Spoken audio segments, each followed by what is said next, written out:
So what kind of instruments and equipment do you use great for making game music? Could you walk us through a little bit how you usually write and produce?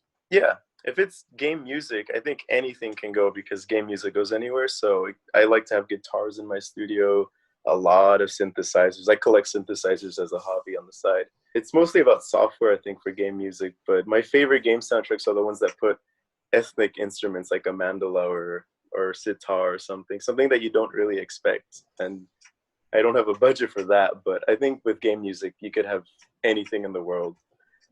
For my music personally, it's just mostly synthesizers and it's all in the computer. But the way I do my music is, this sounds hypocritical, but I like drum and bass, but I don't listen to a lot of drum and bass because it mostly sounds the same to me. So when I do it, I put my influences of rock, I put metal in there, or I'll put, I sing in a lot of my songs, but it's in a vocoder. So you can't really understand the words or tell it's me. I just find most drum and bass music is kind of, I don't want to say boring, but most of it is very similar. And so when I do it, I would reach out to a singer and say, can you do opera on this song? And to a guitarist, I'll say, can you do like a guitar solo here? And those are things you don't put in drum and bass. So it just depends what mood I'm in. I'll just decide what will go in the song. Interesting. You have several releases and projects coming up, compilation album, best of from the label, and you also gonna do a new podcast like me, but for electronic music. Yeah. And also documentary of Japanese game music. Tell us about that. The documentary I've been wanting to do for over 6 years, but with lack of budget or support, it's tough.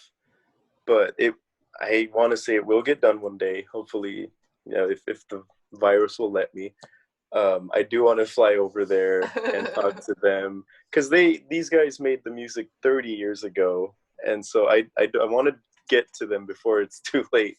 Just interview them about their music. Most of them don't do game music anymore. The ones from 30 years ago, they moved on to other things. So I want to see where they went and what they're doing, and careers after video game music, especially when so many kids and people like myself are still listening to the music in video games. I wonder if they know that. Right. And I'll be your translator. Of course. And interestingly, some of your favorite Japanese game producers are from Osaka for some reason. Yeah, most of them are. Well, a lot of the game studios are centered in Kyoto and Osaka. So it's interesting. I went to college in Kyoto. Oh, really?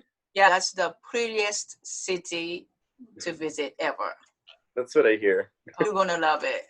I bet. Well, we'll find out. You'll give me a tour when we go. In the meantime, you can start your podcast for electronic music. Yeah, it's not so much a podcast like what we're doing right now with you. It's more like a radio station. I have some friends that mix music and DJ. They stitch the songs together to make one big hour-long playlist. And I wanted to do that and have a radio host talk between every couple songs about the music and the scene. So it's basically a radio station, but just an hour or two long, maybe once a month. Cool. What about your CD compilation album?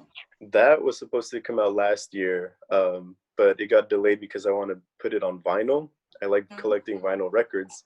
And right when I was about to do it, and I talked to a distributing company about it was about 15 songs, because there was one song per artist that was on my label. I wanted everyone to be represented.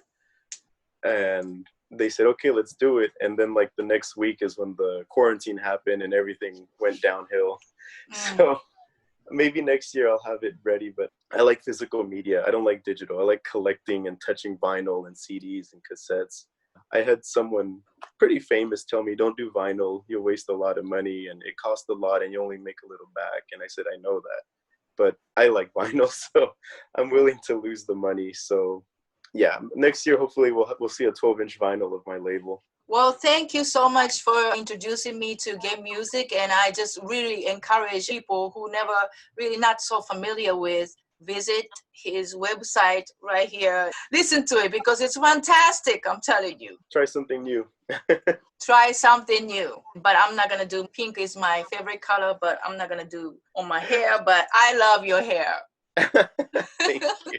Thank you so much for being on my show, Kevin, today. And until we meet again, sayonara. Sayonara. Don't forget to click subscribe and hit the bell to get notified about new videos of Songwriters Room or my new music or Japanese series. Thank you for watching. ありがとう。さようなら。